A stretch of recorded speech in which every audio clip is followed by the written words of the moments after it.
Bom dia. Bom dia para vocês aqui no Rio. Bom dia para o pessoal dos outros estados. Eu queria começar dando um aviso ao pessoal dos outros estados que houve um problema com a máquina que faz o chat, a comunicação escrita para feedback e tudo, que ela vai estar sendo substituída por uma outra. Então a gente vai começar a transmissão somente no vídeo e nós vamos informar aí para vocês. Então, pessoal dos outros estados, por favor, fique consultando e-mail também, porque nós vamos informar via e-mail o novo IP do chat para que vocês possam se conectar e manter a interação escrita. Eu espero, porém, que a parte de vídeo esteja aí sendo recebida por todos. O nosso assunto de hoje é um dos tópicos que costuma ser um pouco assustador, né? Para alunos e professores do ensino médio. Combinatória. Quantos de vocês gostam de ensinar combinatória? Anseiam pelo momento de ensinar combinatória? Acham que é a parte mais divertida aí da matemática do ensino? Eu contei Morgado aí e mais uma meia dúzia. Quantos de vocês fazem o possível para escapar da combinatória? E quantos de vocês têm sido bem-sucedidos até esse momento e conseguiram nunca ter que ensinar a combinatória? Ah, vários aqui, né? Por que será? Por que as pessoas têm essa relação meio de amor e ódio, né? Porque é meio extremado, né? Ou as pessoas adoram combinatória, adoram ensinar combinatória, ou então detestam, querem passar o mais longe possível. Por que vocês acham que isso acontece, hein? Qual é o problema de ensinar combinatória? Ah, bom, não ter tido Morgado como professor de ensino médio. Eu passei por essa experiência. Na verdade, eu tive o Morgado como professor no vestibular. Então, eu vinha de um colégio ótimo, um colégio de aplicação da UERJ, mas tive um curso de combinatória, no antigo segundo científico, era um curso tradicional, né? Um curso tradicional de combinatória consiste em aprender fórmulas de permutações, arranjos e combinações e, dado um problema, escolher uma dessas fórmulas ao acaso, né? Resolver, aí olhar a resposta no fim do livro, ver, deu errado, vamos mudar para essa outra fórmula para ver se dá certo. Né? Esse é o método mais tradicional. Então, eu passei por essa experiência e depois, quando aprendi combinatória com Morgado no vestibular, realmente um novo mundo aí se abriu e eu passei a achar a combinatória algo muito interessante. Hoje eu estou aí na primeira parte. Eu acho que uma das coisas que torna o ensino de combinatória complicado para o professor inexperiente aí no assunto é exatamente a grande variedade de métodos, tá? E de possibilidades de você resolver um problema. Inclusive, um dos desafios, tá? E eu aconselho vocês a leitura aí do nosso livro do volume 2 da Matemática do Ensino Médio, que mostra muitos desses exemplos. Um dos desafios grandes que o professor tem que enfrentar ao ensinar esse assunto é discutir a solução dos alunos. Então, você tem um problema, tá? Você resolve, tá? Sabe resolver, chegou a resposta, talvez vendo a resposta uma vez, mas chegou a uma solução, e aí você tem um aluno que te dá uma solução diferente dessa. Tá? Essa solução às vezes dá a mesma resposta, às vezes não dá. Tá? E aí uma tarefa que exige uma certa experiência, tá? Exige uma certa abertura aí de cabeça do professor, é discutir a solução do aluno. Estar em condições de aceitar outras soluções corretas, né? De entender e verificar como é que essa outra solução consiste numa outra maneira de resolver o problema, tá? E, principalmente, que é talvez mais difícil, explicar onde é que está o erro do aluno. Tá? Por que aquele método que ele apresentou de fazer o problema está errado. Então, no livro, vocês vão encontrar várias situações, tá, em que se discute esse fato, né, que é algo do cotidiano do professor de combinatória. Inclusive, hoje, na sessão da tarde, alguns dos problemas são desse tipo, quer dizer, de dar uma situação, dar uma solução de aluno, e a gente tem que discutir onde é que está o erro, por que aquela solução não funciona.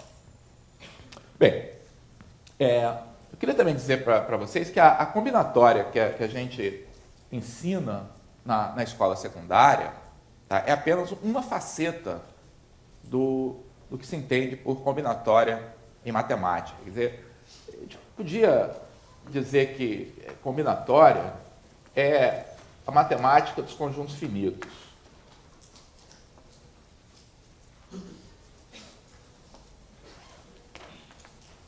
É uma parte da matemática relativamente jovem, quer dizer, o estudo organizado dessa matemática dos conjuntos finitos, tá, é muito mais recente do que outras áreas da matemática que foram sistematizadas muito mais cedo. E os problemas de matemática dos conjuntos finitos, tá, são de naturezas diversas. Um deles, é claro que talvez a coisa mais básica que você pode perguntar a respeito de um conjunto finito é quantos são os elementos desse conjunto. Então, conjunto ser finito significa que você pode colocar em correspondência bionívoca com o subconjunto dos naturais, da forma 1, 2, n, portanto você pode contar. Então, essa é a pergunta talvez mais básica, e é somente essa pergunta que a gente foca no nosso ensino secundário. O que, na minha opinião, tá, é algo que deveria mudar, tá, e a gente deve ver mudar em alguns anos, porque hoje em dia muitas das técnicas matemáticas úteis que se aprendem quando se estuda matemática ao nível superior envolvem matemática de conjunto finito examinada sobre outros aspectos que não sejam de contagem. Então, só para exemplificar um problema famoso, que é um problema de combinatória e não é um problema de contagem, tá, é o problema que normalmente é acreditado por ser o que deu origem a essa área, né? Que é o problema das pontes lá de Königsberg. Vocês já devem ter ouvido falar, que foi resolvido por Euler, né? A situação era que existia uma cidade na Alemanha com um rio, duas ilhas aqui no meio desse rio, tá? E um certo número de pontes, não sei se eu vou... algo mais ou menos assim.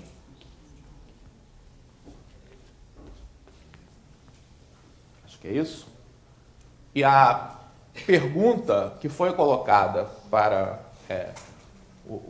quer dizer, na verdade era uma pergunta que circulava entre as pessoas, se seria possível, tá, encontrar um caminho no qual uma pessoa sairia de um ponto qualquer aqui dessa cidade, por exemplo, aqui da ilha, tá, e percorresse todas as pontes da ilha exatamente uma vez, tá, e voltasse ao ponto de partida. Então, por exemplo, se eu tento fazer um caminho desses, tá, eu vejo por aqui, estou indo bem, estou indo bem, estou indo bem, estou indo bem, me ferrei. Porque se eu atravesso agora qualquer uma dessas pontes, eu chego num lugar onde eu não tenho mais onde voltar. Mas isso foi para esse caminho aqui que eu escolhi. Será que tem algum outro caminho que forneça essa solução? Então, do ponto de vista, como a gente está tratando aqui, a gente está tratando como um problema do coquetel, né? Coquetel de palavras cruzadas tem uns desafios desses aqui, tá? Então, uma coisa é você tratar desse problema como um desafio. Tenta aí, e aí, se você não consegue, você fica na dúvida se você não consegue porque é incompetente, tá? Ou se não consegue porque é impossível. Tá? E o que Euler fez foi transformar essa situação num teorema, tá? No qual ele demonstrou que essa situação era impossível e, mais do que isso, generalizou o que acontece nessa situação, tá, para todas as situações desse tipo. Então, isso marca uma época importante que um matemático extremamente respeitável, né, com contribuições imensas na área, em todas as áreas da matemática, pegou esse problema, tá, e examinou seriamente do ponto de vista matemático. Então, perguntas desse tipo, tá, e a partir do momento que existam caminhos, tem perguntas muito interessantes, que aqui não seria bem o caso, mas problemas semelhantes, você descobrir qual a melhor maneira de fazer um determinado trajeto, tá, são perguntas muito importantes na matemática de hoje em dia, especialmente depois que os computadores se tornaram disponíveis. Mas o que a gente estuda na escola secundária, que vai ser o nosso assunto de discussão hoje e depois na aula de quinta-feira também, tá, é um dos aspectos dessa matemática, que é contagem. Então, o problema que a gente vai examinar, tá, é o problema de contagem, que vai responder basicamente a esse tipo de pergunta. Quantos são os elementos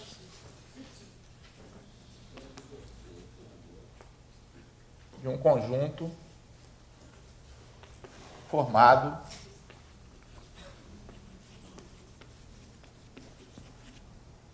de acordo com certas regras.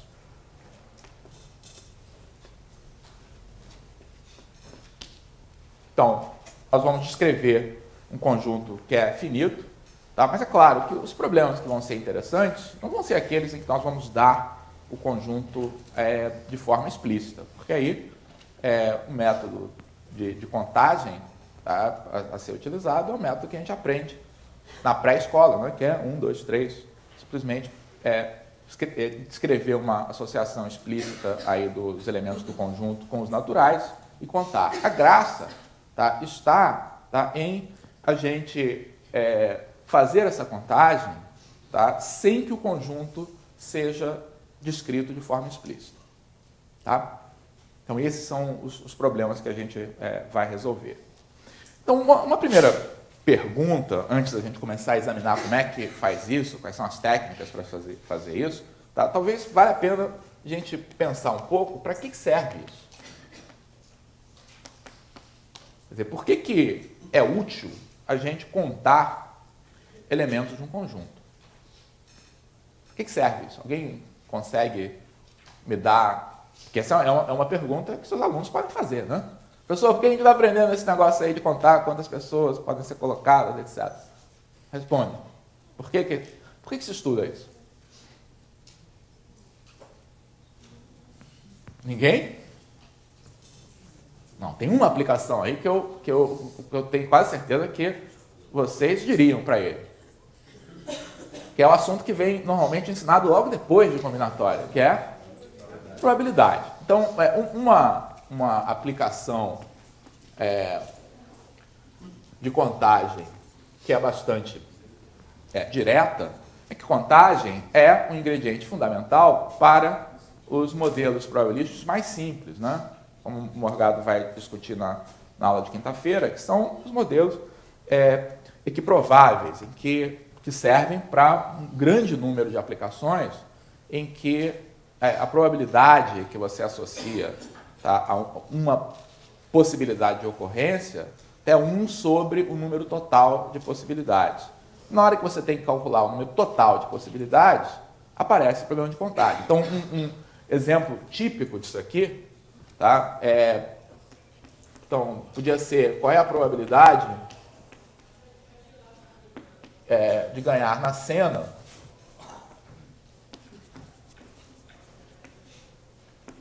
com um cartão. Na cena você pode marcar, não sei se ainda é assim, você podia pelo menos marcar 6, 7, 8, e você paga. Então, o mais simples que você pode fazer, eu acho que é fazer um cartão com 6 números. Tá? Então, uma pergunta que é super relevante é, você foi lá preencher um cartão desse, quer saber qual é a sua chance de ganhar. Então, para responder a essa pergunta, você tem que contar, tá, qual é o universo no qual esse cartão está inserido. Então, para responder a uma pergunta desse tipo, você precisa saber contar tá? E claramente essa é uma situação que você não vai querer explicitamente enumerar todos os elementos. Então, probabilidade certamente é uma aplicação importante aí de contagem. Alguma outra?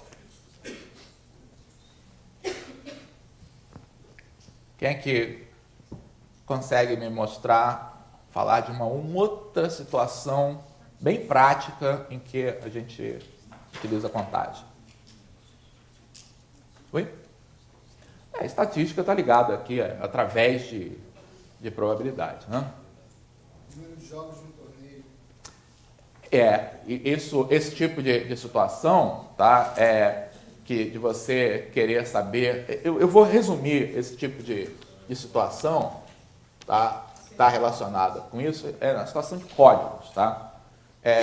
Em que você quer saber de quantas maneiras uma certa codificação, tá, te leva para uma certa aplicação. Então, uma pergunta aí desse gênero quantas placas de carro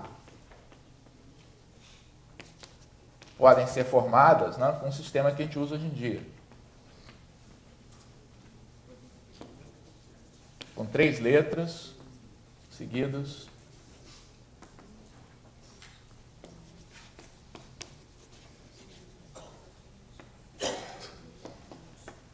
De 4 algarismos. Então, por que é importante responder a essa pergunta? Porque nós estamos criando um código que vai ser utilizado para identificar os veículos em circulação. E na hora de projetar esse tipo de código, certamente esse tipo de questão foi levado em conta. Por que 3 letras e 4 algarismos e não 2 letras e 3 algarismos? Porque certamente queria-se criar uma codificação que atendesse a uma certa meta de identificar de maneira única um certo tamanho de frota. Então, saber quantas possibilidades diferentes você tem ao criar um código baseado em alguma regra é uma aplicação extremamente importante. Tá? Então, não é difícil a gente formular aplicações, tá, em que a gente realmente precise saber contar os elementos de um conjunto, muitas vezes com um grande número de elementos, como é o caso dessas duas situações. Tá? É claro que muitos dos problemas que a gente faz para aprender essas técnicas de contagem são mais diversões matemáticas, quer dizer, muitos deles não têm uma aplicação direta, mas é importante a gente mostrar que a gente está aprendendo técnicas, tá, que têm aplicações bastante concretas em várias áreas. Tá? Muito bem. Então, quais são as técnicas básicas de contagem que a gente pode utilizar para resolver esses problemas que estão aqui? Como fazer para contar? Qual é a técnica mais fundamental de todas para contar? É isso mesmo. Tá? A técnica mais básica, por favor, não deixem de considerar, tá, essa técnica de contagem e, principalmente, não penalizem seus alunos, tá, quando eles usam essa técnica numa situação em que dê para usar. Então, por exemplo, você der um problema no qual você tem cidades A, B e C. Diz que você tem 2 estradas para ir de A para B. Tá? Tem 3 estradas para ir de B para C. Tá? E pergunta de quantos modos você pode ir de A até C. Então, se o seu aluno chama essas rotas aqui de 1 e 2, chama essa aqui de 1, 2 e 3, e aí faz uma lista exaustiva de todas as possibilidades aqui, tá? Mostra que consegue enumerar de maneira sistemática todas essas possibilidades, conta, diz que tem 6 modos, tá? Por favor, não dê errado para esse aluno não, hein? Esse aluno está utilizando Ótima matemática, está usando a coisa mais básica a respeito de contagem. Tá? Se você não queria essa solução, não desce 2 e 3 caminhos aqui, desce 47 e 56, que aí você ia forçar ele a raciocinar de maneira mais geral. Mas se deu 2 e 3 e ele resolver por enumeração explícita, está valendo. Tá? Vocês têm que aceitar essa solução aqui como sendo uma solução autêntica. É claro que ele tem que mostrar que ele sabe como enumerar todas as possibilidades, o que nem sempre é tão fácil assim de se fazer. Então, a coisa mais básica que a gente pode fazer em situações de contagem é contar mesmo, né? Contar via enumeração. Tá? As outras técnicas todas, tá? Elas utilizam o próximo degrau aí do conhecimento matemático. Quer dizer, a gente aprende a contar e depois aprende a fazer o quê? Aprende a fazer operações, tá? E todas as operações básicas, quer dizer, soma, subtração, multiplicação e divisão, elas têm um significado de contagem. Tá? E isso é algo, na verdade, ocorre uma coisa interessante, que esse significado é explorado um pouquinho lá no início do ensino fundamental, depois fica esquecido aí durante 8 anos, basicamente, e ressurge no ensino médio. Na verdade, é claro que essas atividades aí de contagem, elas poderiam estar presentes aí o tempo todo na escola, e isso contribuiria para o ensino de combinatória aí no ensino médio, tá, ser algo menos complicado do que é. Tá? Um problema como esse aqui, por exemplo, não há nenhuma razão para a qual um aluno de 5ª série, de 6ª série, tá, não possa estar fazendo esse tipo de problema. Né? Então, as outras técnicas de contagem, né, elas têm a ver com o significado básico das operações. Então, adição e subtração são operações que estão... Normalmente a gente ensina as crianças aí a somar ou a subtrair exatamente em situações de contagem. Né? Tenho tantos objetos do tipo, aí ganho mais tantos, com quantos eu fico. Tá? Então, adição e subtração, tá, fornecem atalhos, tá, para problemas de contagem, tá, que estão ligados à ideia de se eu tenho que contar uma determinada coleção, tá, eu posso partir essa coleção em partes disjuntas, tá, contar cada uma das partes desse conjunto e somar. Tá? Isso aqui é tão simples, tão imediato, que em geral a gente não ensina isso para os alunos do ensino médio, que é algo que, na verdade, todas as pessoas usam no seu dia a dia. Né? Se você quer fazer um inventário de quantidade aí de objetos que você tem, está dividido em gavetas diferentes, tá? Você conta quantos objetos tem em cada gaveta e depois soma esse número. Então, adição e subtração, subtração, é claro, serve para você descobrir quantos são os elementos de uma parte de uma coleção, descontando aqueles que você não conhece. Então, esses significado da adição e subtração aparece em contagem, mas, em geral, a gente nem dá ênfase porque é algo que a gente está acostumado a fazer no dia a dia. O uso da multiplicação e da divisão é um pouco mais sutil.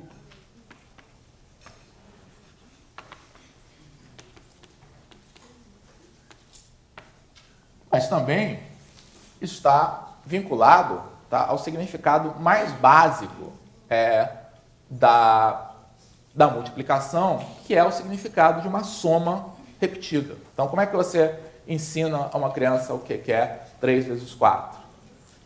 3 vezes 4 é a soma de 4 mais 4 mais 4, 3 vezes. Tá? E isso aparece naturalmente em problemas de contagem,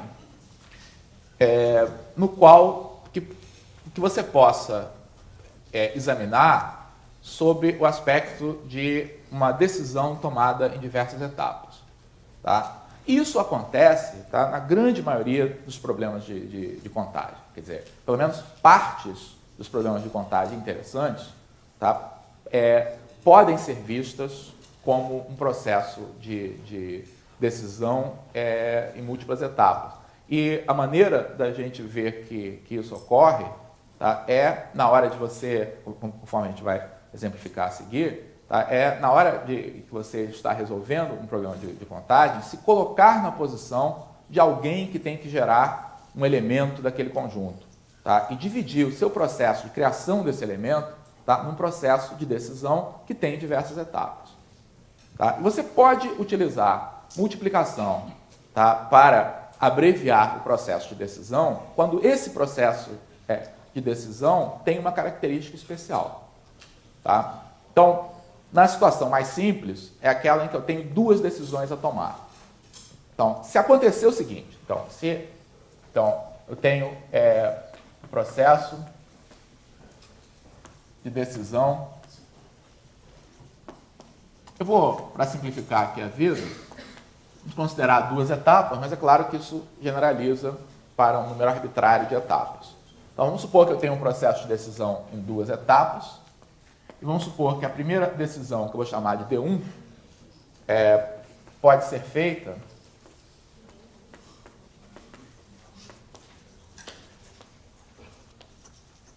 de X modos.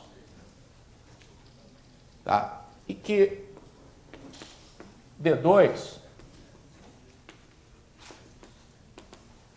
pode ser feita de Y modos, e agora que vem a coisa que é fundamental, tá? Para você poder usar essa técnica.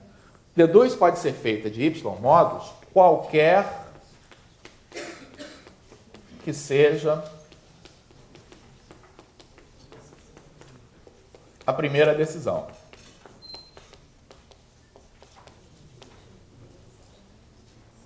Então, você só pode utilizar diretamente o chamado princípio da multiplicação, tá, quando essa condição aqui for válida. Ou seja, qualquer que tenha sido o processo, qualquer que tenha sido a decisão que você tenha tomado da primeira vez, tá, o número de possibilidades que você tem na segunda decisão é sempre o mesmo.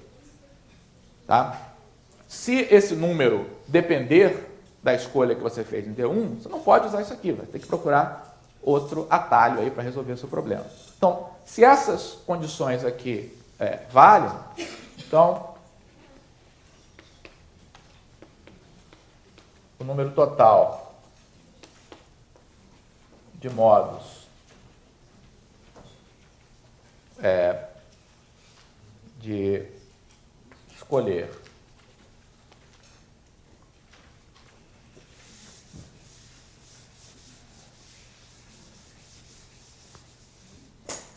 sucessivamente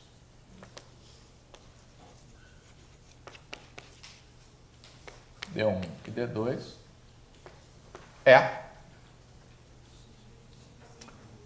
Por que isso acontece? Então, a gente vem lá no significado básico aqui da operação. Tá? O que está acontecendo é que esse nosso processo de decisão está sendo feito em duas etapas. Tá? Então, eu posso representar esse meu processo decisório. Tá? Qualquer processo em duas etapas pode ser representado como uma árvore, né? Uma árvore de decisões. Então, na primeira fase, eu vou escolher D1, eu posso escolher D1 de X modos diferentes. Tá? Agora, então, cada um desses pontos aqui correspondem a uma dessas X possíveis decisões. Agora, para cada uma dessas possibilidades, o que eu estou assumindo, tá, é que qualquer que tenha sido essa primeira decisão, eu tenho sempre o mesmo número de possibilidades de fazer a segunda decisão. Sempre Y em cada um desses nós. Então, o que é cada decisão possível? Cada decisão possível corresponde a um ponto terminal, tá? Que a gente chama de uma folha dessa nossa árvore. Então, quantas são essas folhas? É o significado da multiplicação como adição reiterada. Né? O que eu tenho é Y possibilidades aqui, mais Y, mais Y, mais Y, x vezes. Então, esse número total de possibilidades é x vezes y. Tá? Então, toda vez, tá, que eu posso encarar o processo de formação de um elemento, de um conjunto, como sendo uma escolha reiterada, uma escolha em que eu faço diversas decisões. E eu consigo organizar esse meu processo decisório. Isso é fundamental, tá? Porque, conforme eu vou mostrar depois aí a vocês, é necessário que você escolha bem a ordem que você está formando esses elementos para que essa condição aqui seja válida.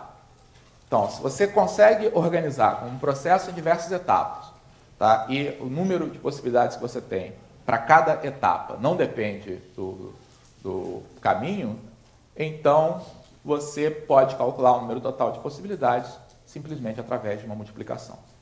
Então, esse fato que está aqui, tá, que está ligado ao significado básico aí da multiplicação, é conhecido como princípio da multiplicação. E é o principal instrumento que a gente usa, tá, para resolver de maneira eficiente problemas de contagem.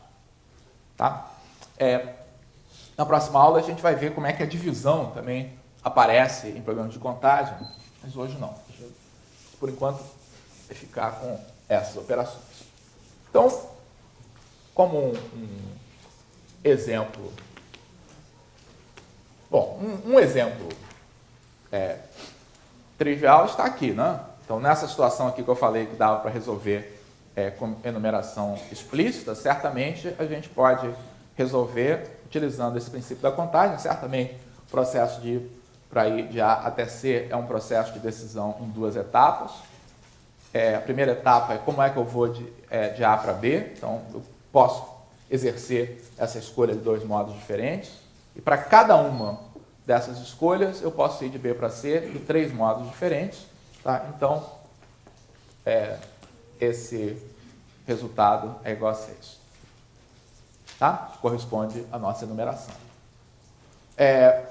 A gente pode resolver também utilizando o mesmo processo, a mesma situação, o problema aí das placas, né? Então, se eu quero saber o problema das placas,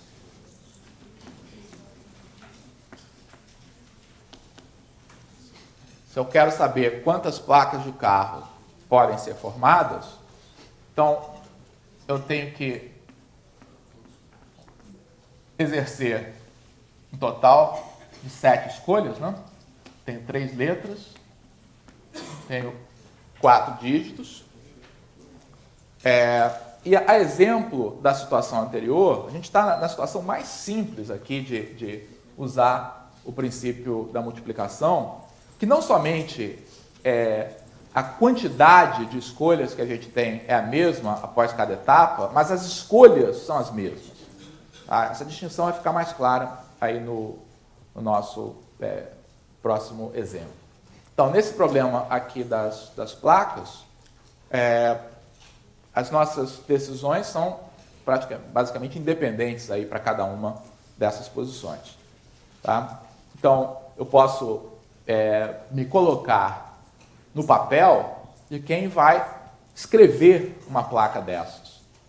Tá? E, ao escrever uma placa dessas, eu vou preencher um desses símbolos de cada vez. Então, uma coisa natural aqui de eu fazer esse preenchimento é escrever na ordem aqui da esquerda para a direita. Tá? Nesse caso, é claro que não faz diferença. Se você insistir em fazer da direita para a esquerda, isso não vai atrapalhar a nossa vida. Mas, então, escolhendo aí uma ordem de preenchimento, essa primeira letra da placa pode ser escolhida de quantos modos? Então, eu não disse, mas vocês sabem, né, que se usa para esse processo aí das placas as letras do alfabeto generalizado, alfabeto inglês com 26 letras. Né? Então, K, Y, W podem ser usados. Então, eu tenho 26 possibilidades para escolher essa letra. Aí qualquer que tenha sido a letra que eu escolhi aqui, tá? A próxima letra pode ser escolhida de quantos modos? 26 também. Depois, a próxima pode ser escolhida também de 26 modos. Tá? E agora a gente começa a preencher os algarismos. Então, de quantos modos eu posso preencher esse algarismo aqui? 10. Pode ser qualquer um deles. Aqui não tem a placa XXX0000, está valendo. Tá? Então, tenho 10 possibilidades aqui. 10 aqui. 10. E 10. E o número total de possibilidades é simplesmente produto,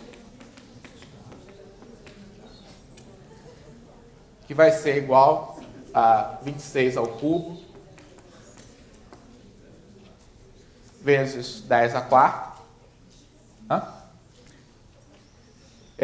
Isso, eu acho que isso aqui dá pouco mais, tá, do que 10 a 8, quer dizer, dá 100 milhões de placas possíveis, e deve ter havido um estudo aí sobre a evolução da frota e tudo que julgou que esse era um sistema que podia ser usado aí durante um certo tempo. Mas para você poder apoiar, tá, esse esquema de numeração, quer dizer, a decisão de por que usar 3 letras e não 2 letras, como já tinha sido antes, certamente foi baseada nesse tipo de decisão. Tá? Até aqui, a gente está em situações, tá, onde a gente não colocou muito à prova, tá, nosso poder, tá, de resolver problemas. Tá?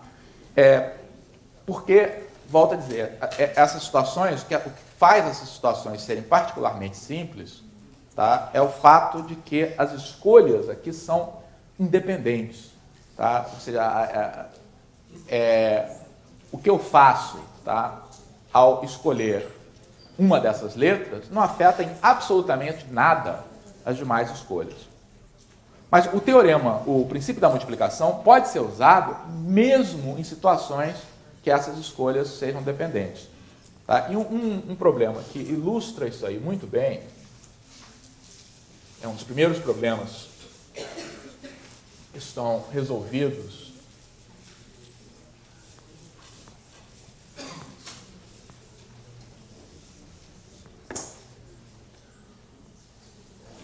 aí no livro.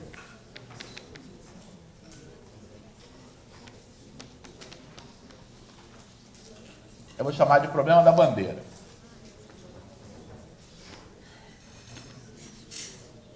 Então, nesse problema, eu quero projetar uma bandeira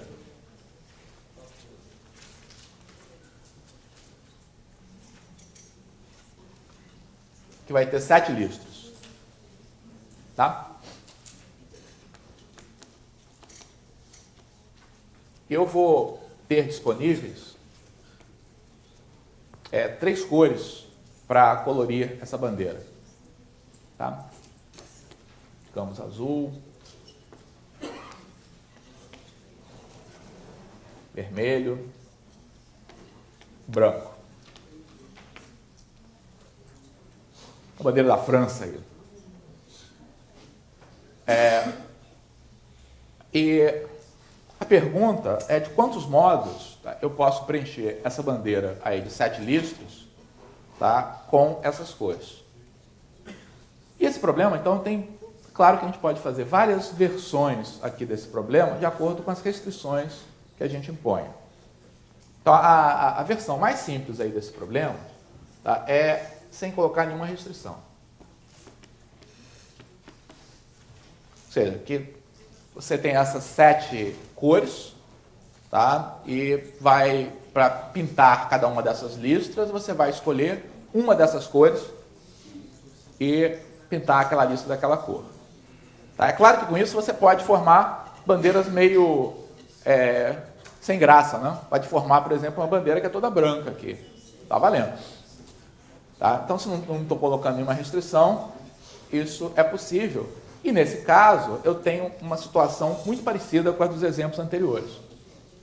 Porque, nesse caso, mais uma vez, essa escolha é completamente independente, tá, para cada lista. Tá? Então, eu escolho uma ordem qualquer de preenchimento, então da esquerda aqui para a direita, e o meu número de possibilidades aqui de pintar é 3 vezes 3, vezes 3, vezes 3, vezes 3, vezes 3, vezes 3, que são 3 a sétima possibilidades. Tá? Não teve nenhuma graça. Tá? Começa a ficar interessante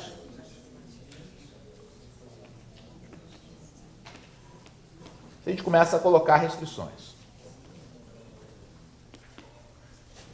Então, a restrição que eu quero impor agora é para evitar, tá, bandeiras que sejam sem graça. Então, eu quero impor uma restrição de que duas listas adjacentes, tá, não podem ter a mesma cor. Tá? Então, vejam que agora, pela primeira vez, tá, a gente tem um problema de decisão em diversas etapas, tá, que é diferente dos anteriores, porque essas decisões não são independentes. Quer dizer, no momento em que eu decido, por exemplo, pintar, tá, essa lista aqui de azul, tá, essa aqui não pode ser azul. Tá? Então a gente está diante de uma situação, tá, que é mais complicada, tá, do que a situação anterior. Tá? Mas que, tá, e isso é algo que não é aparente à primeira vista, tá, e é isso que faz esse método ser tão poderoso, ainda pode ser atacado pelo princípio da multiplicação. Tá? Porque se eu escolher uma ordem esperta de preenchimento, tá? Eu vou mostrar para vocês num instantinho aqui que isso depende realmente de eu escolher uma ordem esperta de preenchimento. Tá? Eu posso manter essa condição aqui ainda válida. Tá? Então, qual é a ordem esperta de preenchimento aqui? A ordem esperta de preenchimento nesse problema, tá, felizmente, é a ordem mais natural possível. Então, quando a ordem esperta coincide com a ordem natural, a gente está numa boa, porque o que a gente faria naturalmente, tá, é aquilo que leva realmente à solução. Os problemas difíceis são aqueles em que a ordem natural não é a ordem esperta. Tá? Esses são os problemas difíceis de contagem. Tá? Isso aqui porque... E aí, tá, para a gente realmente ter segurança, tá, para resolver esse problema, tá, é fundamental, tá, que a gente se coloque ativamente, tá, no lugar do pintor aqui. Tá? Coloca aqui seu boné de pintor, pega os baldes de tinta, tá, e passa a colorir, tá, essa bandeira. Se você fizer em sala de aula realmente assim, colorindo mesmo, melhor ainda. Tá? Mas a gente pode fazer com o modelo aqui da situação. Tá? Então, a primeira coisa para você atacar um problema como esse, tá, é escolher qual é o seu plano de decisão. Tá? Como é que você vai resolver, como é que você vai encarar a sua tarefa, tá, de colorir essa bandeira como um processo em múltiplas decisões. Então, que decisões são essas? No caso aqui, eu vou me propor a pintar a minha bandeira, tá, uma lista de cada vez, da esquerda para a direita. Tá? Esse é o processo de decisão aqui que eu vou escolher.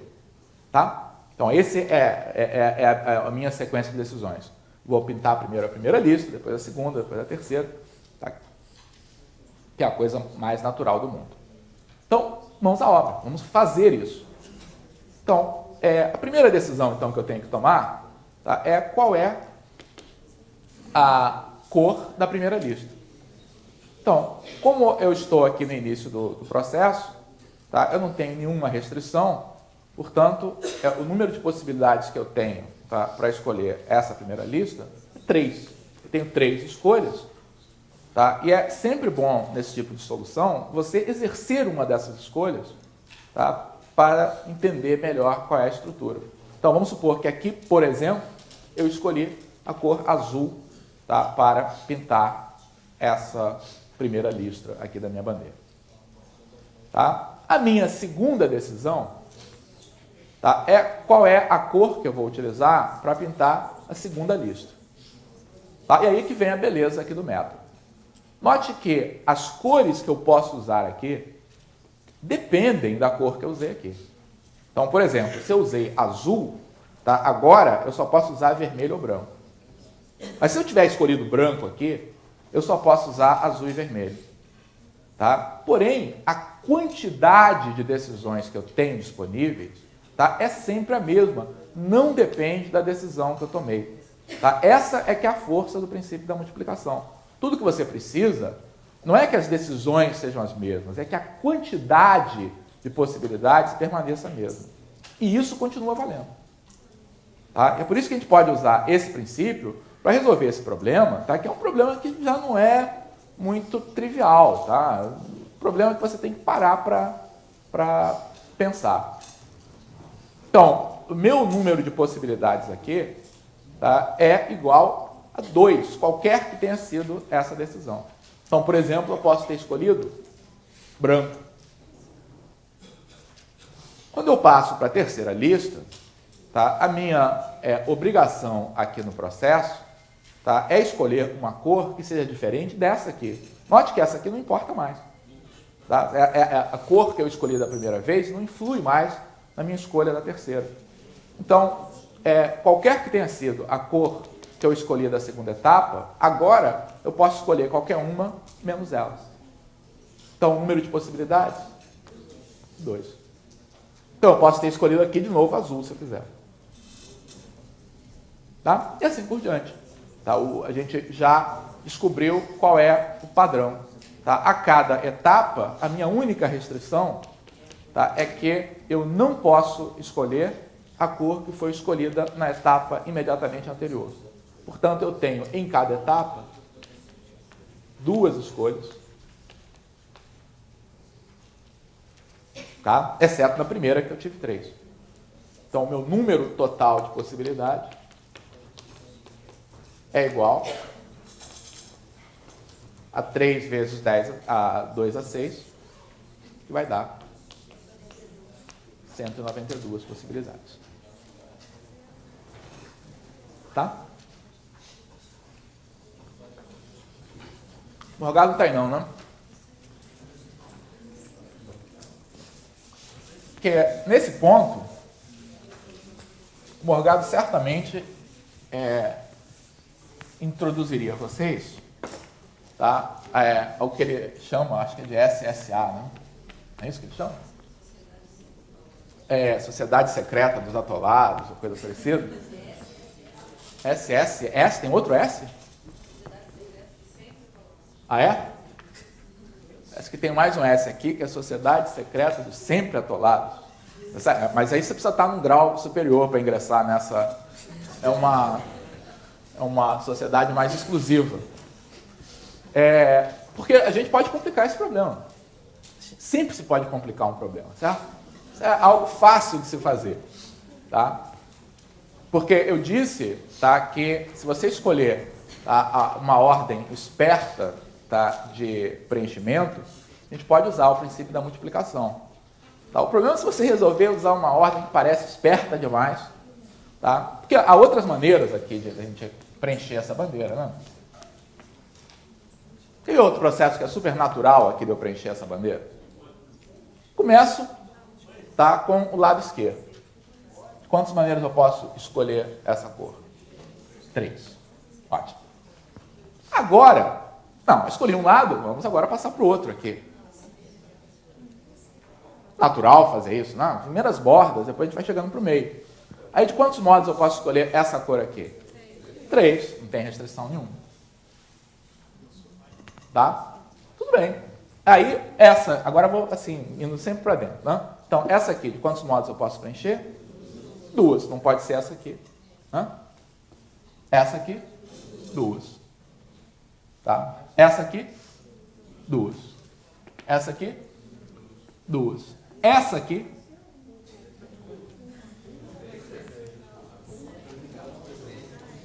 olha, a morte desse método, tá, é quando você tem que utilizar esse termo aqui.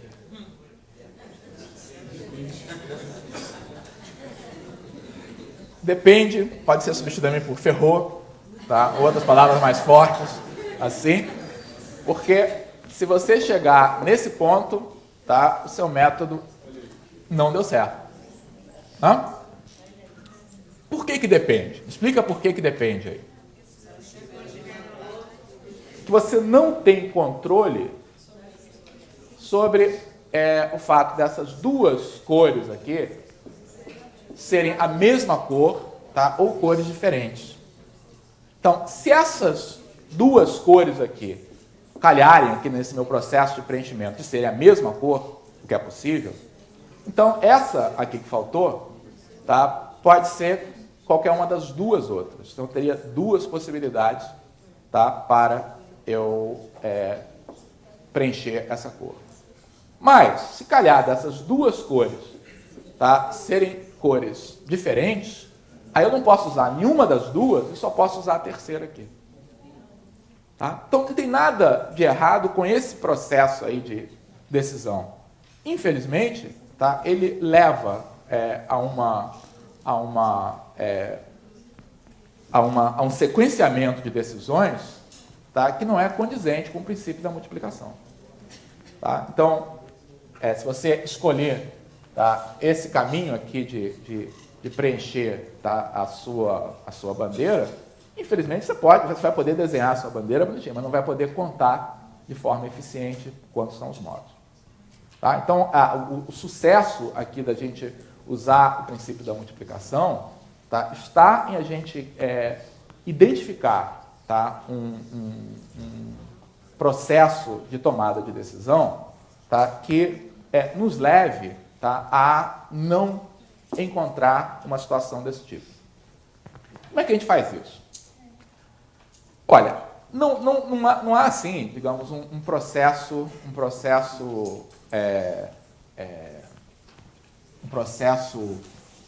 infalível, tá, para evitar que isso aconteça. Na verdade, em determinadas situações, a gente é obrigado, tá, a lidar com esse tipo de caso, tá? E aí, se você realmente não tem como sair dessa situação, a gente vai ver, tá, que o jeito é você apelar, tá, para coisas mais simples, quer dizer, não é mais simples, é aliar o princípio da multiplicação à estratégia de dividir o problema em casos que sejam mais fáceis de analisar.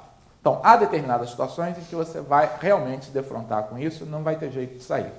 Tá? Mas, no nosso livro, tá, há um conselho aí do Morgado, que é um conselho precioso, tá, para que isso ocorra realmente no menor número possível dos casos. Então, tem dois conselhos fundamentais que eu, como bom aluno do Morgado, estou repassando aí para vocês, porque eles têm me sido úteis desde o vestibular. Tá? Ambos têm sido muito úteis aí desde o vestibular. Tá? Um primeiro conselho é esse que a gente já seguiu nesse problema, tá? Que é a postura ativa. Ou seja, se você quer contar, se coloque no lugar de alguém que tem que formar esse agrupamento. Tá? E coloque esse processo aí de escolha, tá, como um processo de múltiplas decisões. Quer dizer, identifique uma sequência de decisões que levem à sua solução. Mas você pode dizer, não, mas esse cara aqui fez isso. Tá? Esse aqui também identificou uma sequência de decisões. Tá? Por que essa sequência de decisões foi ruim e aquela ali foi boa? Então, uma heurística. Então, heurística é um processo, em geral, baseado aí no bom senso, tá? Que não é garantido aí de funcionar sempre, mas que funciona em muitos casos, tá? É que o Morgado aponta, tá? Que é o processo de não adiar decisões complicadas. Tá? Que pode ser traduzido também, tá, como atacar primeiro, tá, as decisões que estão mais restritas aqui no seu processo. Então, aqui no problema da bandeira, tá, você na verdade, poderia ter começado a pintar, tá, por uma casa qualquer. Mas no momento em que você escolheu, por exemplo, a primeira casa para pintar, a primeira lista aqui para pintar, então, essa decisão que você tomou, tá, aqui da primeira vez, tá, ela não afeta diretamente, tá, o que você vai fazer aqui, ou aqui, ou aqui, ou aqui, ou aqui. Mas afeta diretamente o que você vai fazer aqui. Então, o que esse princípio sugere, tá, é de você atacar, em primeiro lugar, aquilo que está mais restrito. Então, isso às vezes é um pouco contra a natureza das pessoas, né? A natureza das pessoas, muitas vezes, é tomar as decisões mais fáceis primeiro e deixar as decisões complicadas para depois. Tá? Mas se você vai fazer isso aqui, você vai se ferrar. Tá? Porque realmente a única casa que é complicada é essa. Tá? As outras todas pode preencher de qualquer modo. Mas a que conduz, tá, a um método que resolve o problema pelo princípio da multiplicação é atacar isso aqui em primeiro lugar. Entendido? A gente escolheu, tá, como pintar essa primeira casa, tá, e fez essa primeira escolha de 3 modos. Podia ter sido, na verdade, qualquer uma dessas, das outras casas. Começamos com essa aqui, tudo bem. A partir dessa decisão, ela afeta diretamente essa segunda lista. Então, ela é que deve ser decidida, tá, em primeiro lugar. E aí, a partir daí, permanece usando o mesmo critério. Essa afeta a seguinte, tá? Isso nos conduz, tá, a um problema que... a um processo de solução, tá, que nos leva à resposta de forma direta. Tá. Então, esses 3 conselhos que estão aqui, tá, são conselhos extremamente úteis aí na hora de atacar os problemas. Vamos ver esse problema em ação mais uma vez.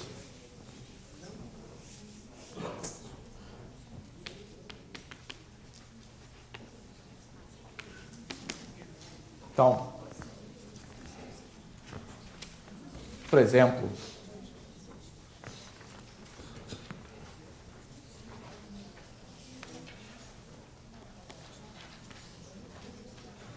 em que isso aqui vai ser de bom uso é nessa outra situação.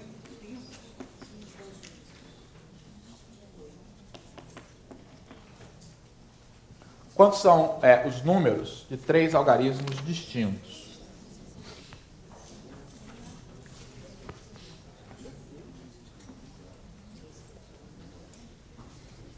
Então, eu tenho que preencher esses 3 algarismos que estão aqui, tá? E é claro que o meu processo decisório, tá, significa escolher um algarismo para preencher, depois um segundo, depois um terceiro. Tá? Então, essa ordem, tá, em princípio, poderia ser qualquer uma. Mas algumas ordens vão levar a um processo no qual eu consigo aplicar o princípio da multiplicação, tá, e outras não. Então, o que vocês sugerem, tá, que eu começar por onde? Começar pela esquerda ou pela direita? Por quê? Então, usando aqui o teorema de Morgado, então, a heurística de Morgado, tá, a gente deve começar pelas decisões que forem as mais complicadas. Tá? Isso significa que, como eu estou falando de números de 3 algarismos, a gente precisa que esse primeiro algarismo aqui seja um algarismo significativo. Não pode ser 0, senão a gente teria, na verdade, um número de 2 algarismos. Tá? Então, eu tenho restrições aqui, restrições assim intrínsecas, na escolha desse primeiro algarismo. Tá? Então, aplicar esse princípio sugere que a gente comece pela escolha desse algarismo, tá? Que pode ser escolhido de quantos modos? 9. Tá? Pode ser qualquer coisa menos o zero. Então, digamos que a gente tem escolhido aqui 2. Tá? Agora vamos escolher o próximo algarismo. O próximo algarismo, tá? Ele pode ser zero. Tá? Não pode ser esse que foi escolhido aqui na primeira posição. Então, o número de possibilidades que eu tenho para essa escolha, qualquer que tenha sido o que eu escolhi aqui, tá? É outra vez 9. Então, pode ser que eu tenha escolhido o próprio zero. Tá? Pode ser. Agora, na hora de eu escolher o terceiro algarismo, ele não tem uma restrição explícita aí pela posição, mas não pode ser nenhum desses dois. Então, eu tenho 8 possibilidades. Portanto, o número total de possibilidades que eu tenho, tá, é 9 vezes 9 vezes 8, dá quanto? 648. Então, para mostrar realmente que essa heurística aí funciona, é interessante a gente tentar fazer um caminho oposto. Tá? É importante fazer isso com os alunos, tá? Mostrar que a ordem de preenchimento, tá, faz diferença. Porque a gente poderia realmente fazer aqui o caminho oposto. Então, fazendo aqui pelo caminho oposto, então, vamos escolher, por exemplo, a ordem da direita para a esquerda. Então, essa primeira escolha poderia ser feita de quantos modos? Não tem nenhuma restrição para esse dígito como primeira escolha. Tá? Eu tenho 10 possibilidades aqui para a gente escolher. Tá? Na hora de escolher, tá, este segundo dígito que está aqui, tá, pode ser qualquer coisa, tá, menos o que eu escolhi aqui. Então, eu teria 9 possibilidades. Tá? Mas quando eu chego aqui na escolha desse primeiro, tá, eu chego à palavra proibida, né? Depende. Por que depende? Depende do zero já ter aparecido aqui ou não. Tá? Se o zero não tiver aparecido, então, por exemplo, se o número dos algarismos que eu escolhi são 2 e 5, tá? Então eu tenho só 7 possibilidades. Mas se o zero já tiver aparecido, aí essa restrição do zero, tá, coincide com a restrição de já ter sido usado, então eu posso usar qualquer um dos 8 restantes. Quando eu chego nessa situação, é porque meu processo de preenchimento não deu certo. Tá? A gente está meio em cima da hora, mas eu vou fazer mais um exemplo para mostrar a vocês uma situação em que, apesar da gente fazer tudo de acordo com as regras, tá, em que não é possível recorrer somente ao princípio da multiplicação. Ou seja, essa heurística tende a facilitar a nossa vida, vai facilitar mesmo nas situações em que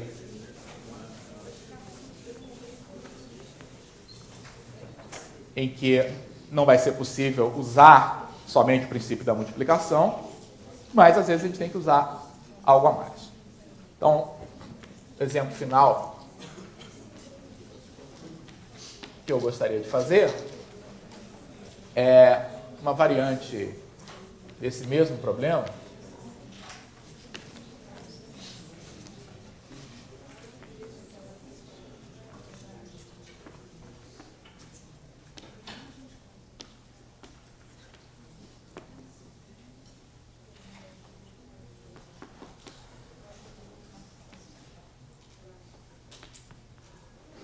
que é quantos são os números pares.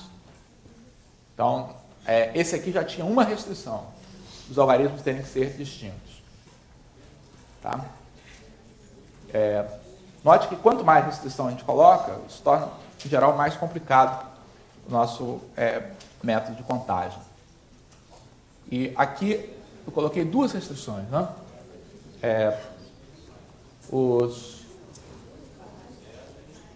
O número tem que ser par, tá? Os algarismos têm que ser distintos, tá? E tem a questão, tá, de que a gente pensa em 3 posições, mas essa posição que está aqui tem uma restrição porque o 0 não pode entrar. Então, à primeira vista, quer dizer, sem levar em conta a interdependência, tá? Qual é a ordem aqui de dificuldade aqui desses? Quais são as posições mais restritas e menos restritas aqui? A mais tranquila, tá, é essa aqui do meio, né? Porque essa aqui do meio pode ser qualquer coisa, tá? Em princípio. Por ela, tá tudo bem. Ela é fácil, tá? Ela, desse grupo aqui, a que é mais tranquila, menos cheia de mania, é a do meio, tá? Que a do meio aceita qualquer coisa, tá? Menos, depende só da decisão dos demais. Mas os da ponta, tá, tem restrições próprias, tá? Esse da ponta esquerda não aceita 0. Tá? Esse aqui, tá, é ainda mais restrito, tá? Porque só aceita 0, 2, 4, 6 e 8. Então, se a gente utilizar aí a heurística de Morgado, tá, parece ser bom a gente primeiro preencher esse aqui, tá, depois preencher esse aqui, depois preencher esse aqui. Tá? Essa seria a ordem do mais complicado, tá, para o menos complicado. Tá? Vamos ver se a gente consegue usar o princípio da multiplicação. Começamos por esse aqui. Quantos modos eu posso preencher essa posição? 5, porque pode ser 0, 2, 4, 6 ou 8. Qualquer um está valendo para cá. Agora vamos preencher o algarismo mais significativo. De quantos modos eu posso preencher esse algarismo, que não pode ser 0 e tem que ser diferente do que eu escolhi aqui? Depende. Infelizmente, tá, a gente já chegou ao depende. Mas isso não é mal não, tá? Porque se você tiver que chegar ao depende, tá, é melhor você chegar antes do que chegar depois. Quer dizer, é muito mais aproveitável uma solução em que você tem que tomar uma decisão no início, tá, do que depois de você fazer um bocado de decisão, chegar a uma situação que você não pode mais traçar as decisões anteriores. Tá? Então, o que ocorre aqui é que mesmo com todo o cuidado aqui que a gente tomou, tá, a gente vai chegar a essa situação. Note que a mesma coisa ocorreria se você tentasse preencher, tá, esse aqui primeiro. Você teria 9 possibilidades, e na hora, tá, de você escolher esse aqui, ia depender dessa escolha ter sido par ou ímpar. Então, não faz muita diferença, tá, se você escolhe esse em primeiro lugar ou esse em primeiro lugar, mas não tem jeito, tá, você chega a esse tipo de situação. Tá? Então, o que acontece em problemas desse tipo? Em problemas desse tipo, tá, qualquer que seja o processo de sequenciamento aí das decisões, tá, fura a premissa do princípio da multiplicação. Porque não dá para você contar o número de possibilidades em cada etapa de forma independente das decisões anteriores. Tá? Então, quais são as formas aí da gente atacar esse tipo de problema? Você vai ter que fazer uso das outras duas ferramentas, tá? Da soma e da subtração. Tá? Soma ou subtração. Morgado, por exemplo, tá? Ele certamente está me condenando por eu ter falado aqui em subtração, tá? Porque ele é um defensor, eu acho que com razão, tá? Da gente mostrar aos alunos soluções que sejam construtivas. Tá? É muito mais natural a gente você quer formar um conjunto como esse, tá? Separar em casos, tá? Que levem à formação do seu grupamento, tá? Do que ignorar alguma restrição, depois jogar fora aquilo que você produziu a mais. Tá? Mas quase sempre, tá? Nesse tipo de situação, a gente tem as duas abordagens possíveis. Tá? Bom, só tem tempo aqui para uma delas, então vamos ver nos exercícios. Hoje a gente vai ter mais ocasião de discutir essas possibilidades. Tá? Mas, então, qual é como é que a gente pode voltar atrás, tá? E eliminar o depende aqui na segunda decisão? Voltando à primeira decisão, tá? E vendo, tá? De que modo essa escolha que está aqui, tá? Nos leva a esse impasse. Então, essa escolha aqui, esses 5 casos, na verdade, tá? A gente pode separar em 2 situações distintas, né? Então, eu posso ter escolhido o 0 para terceiro algarismo, ou posso ter escolhido 2, 4, 6 ou 8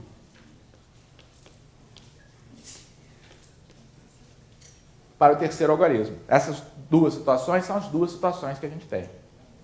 Tá? E é claro que essas 2 situações são disjuntas. Tá? Então, se eu contar o número de possibilidades que eu tenho fazendo isso, e o número de possibilidades que eu tenho fazendo isso, esses 2 subconjuntos, tá? São subconjuntos disjuntos que juntos formam um conjunto original.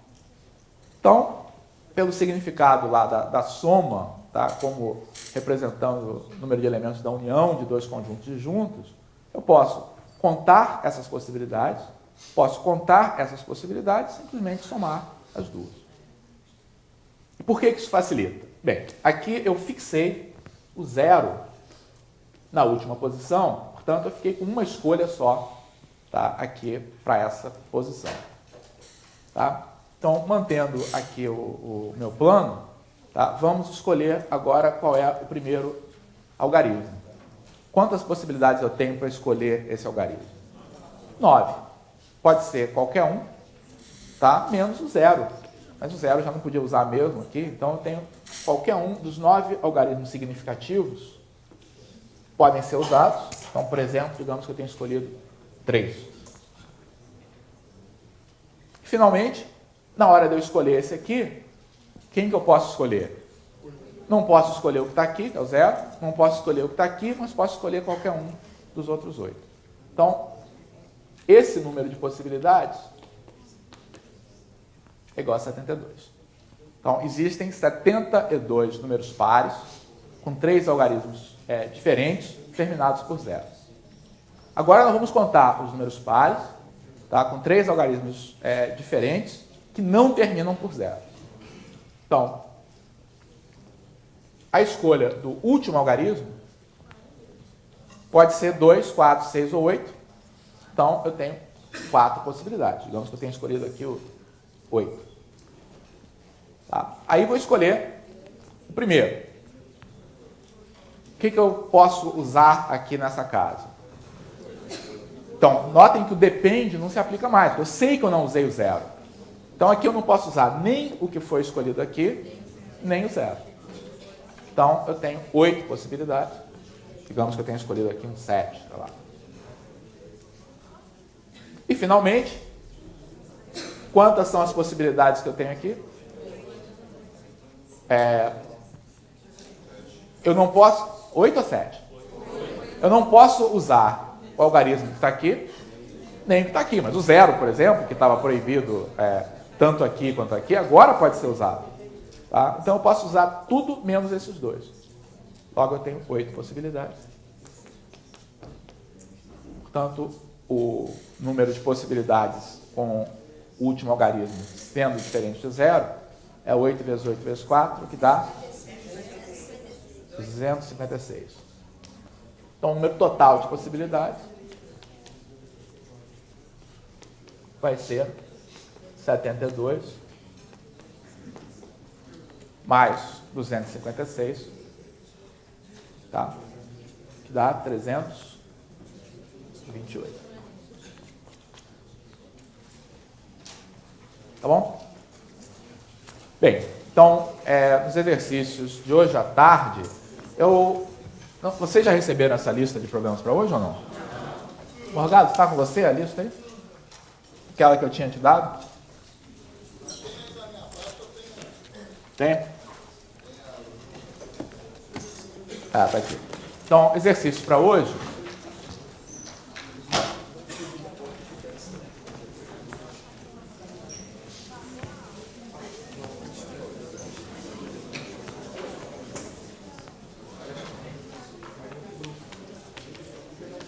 São todos do livro da Matemática do Ensino Médio.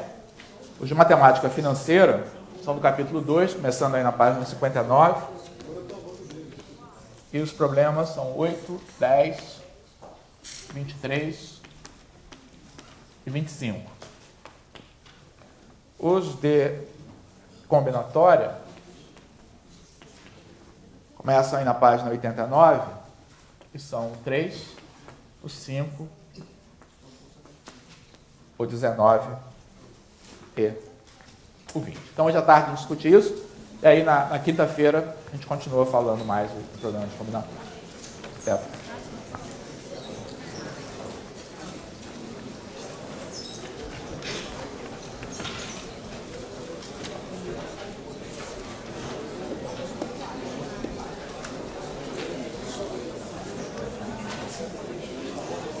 Quantas listas tem aqui?